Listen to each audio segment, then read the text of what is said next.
الشاب الأمريكي فليب أنجوس دخل موسوعة جينيس للأرقام القياسية باعتبار إنه صاحب أكبر فم ممدود على مستوى العالم.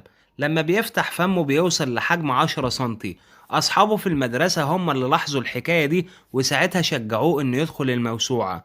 أما فرانسيسكو اللي صورته ظهرت قدامكم دلوقتي فده صاحب أكبر فم غير ممدود. خد بالك إن اللي قبله كان ممدود لكن ده لأ.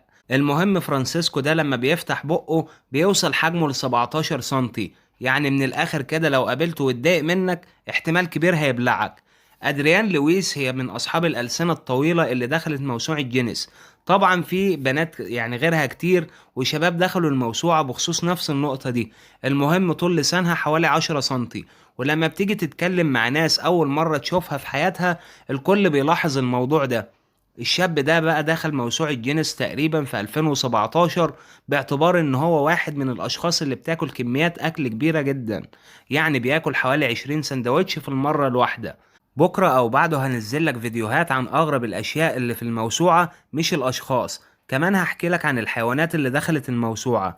الفيديو الجاي احتمال يكون قصة قصيرة او جزء من سلسلة غموض. كفاية كلام وتابعني وما تنساش الدعم لو بيعجبك المحتوى اللي انا بقدمه. سلام.